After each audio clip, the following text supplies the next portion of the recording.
on national defense. Sweden has among the toughest gun laws in the world. Even in Nazi Germany, that's popularly conceived as having had very prohibitive gun laws, had much less restrictive laws than Sweden does. The law that regulates ownership of guns and certain other weapons in the country is called the weapons law, vapenlagen in Swedish. The first chapter deals with what counts as a firearm under these laws. Paragraph 2 has a very inclusive definition, even including harpoon launchers. Perhaps indicative at how modern these laws are is the fact that they apply to crossbows as well, even though this type of weapon isn't considered a firearm.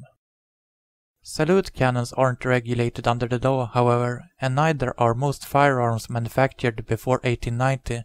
Wild West reenactors rejoice. Chapter 2 deals with permits for weapons.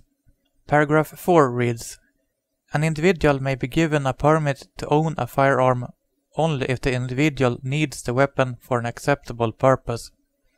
While it's fairly easy to get a permit for a hunting rifle if you got a license, or a pistol not suitable for self-defense if you're in a pistol club, it's almost impossible to get a permit even for a revolver." Paragraph 6 reads, "A permit to own fully automatic weapons or handguns may be given only if there are exceptional reasons. Though the exact number is hard to come by, it's rumored that the total number of civilians in Sweden having permits for revolvers is far less than 100. Chapter 9 deals with punishment for illegal possession of firearms. Paragraph 1 stipulates that illegal possession is punishable with up to a year in prison, or if it's a major offense, a minimum of 6 months and maximum of 4 years in prison. The term major weapons crime might lead you to think that it's a case of automatic weapons or similar, yet in a number of cases it's been nothing more than the possession of a single pistol. An 18-year-old with 2 pistols, major weapons crime. A loaded hunting rifle, a man and a woman both charged with major weapons crime. A single pistol thrown out of a car being pursued by the police, all 6 people in the car are charged with major weapons crime. A man carrying a Titanic pistol for self-defense, major weapons crime. The prosecutor described the weapon as lethal. The court sentenced the man to 6 months. Possession of a Magnum revolver. Sentenced to 8 months in prison for major weapons crime. No reduction of his sentence was given for his story about how he found the weapon in a flower bed near a McDonald's restaurant and picked it up without being able to judge whether it was a toy or a real weapon. A 59-year-old man found in possession of a revolver and sentenced to 6 months. To quote the court, that the weapon was lethal is supported by that during the trial shooting at the police station, it has been shown to work flawlessly. Even simple self-defense tools such as pepper sprays can get you imprisoned in Sweden.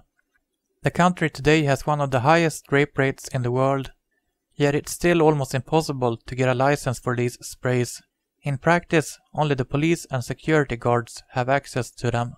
Even if you're a young woman, you will still be sent to prison if the police finds you carrying these. A 32-year-old woman was sentenced to prison for possession of a pepper spray, among other things. A 23-year-old woman is arrested for possession of a pepper spray, among other things. Even the most respectable of people find it hard to convince the police and the courts to grant them gun permits.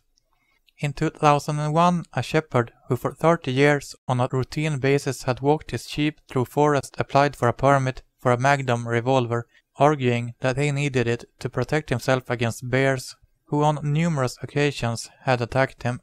Oh my God, I'm gonna be killed by a bear! Since earlier he had had a permit for a couple of hunting rifles, but felt they didn't grant him enough protection from the bears, since when they were in close quarters, the rifles were useless.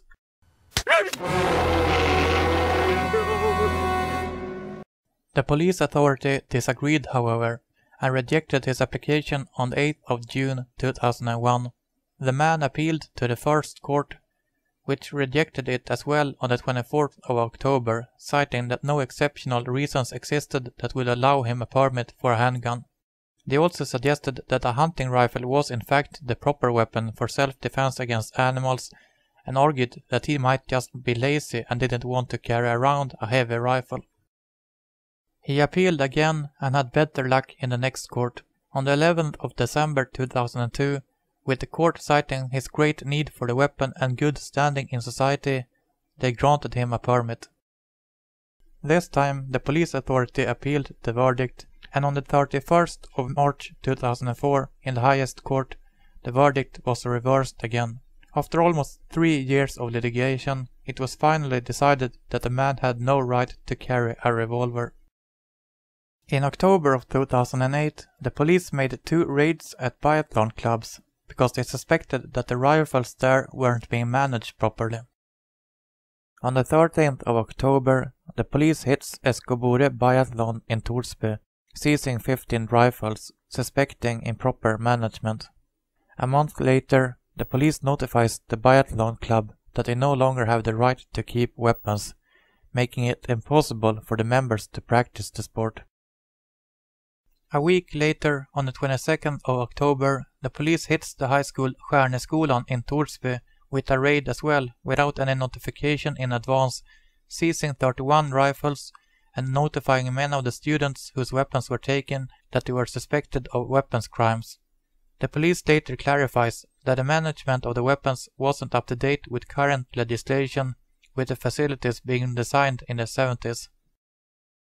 The police chief in charge of the operation said that the lack of criminal intent didn't matter. Negligence was enough to charge these teenagers with weapon crimes.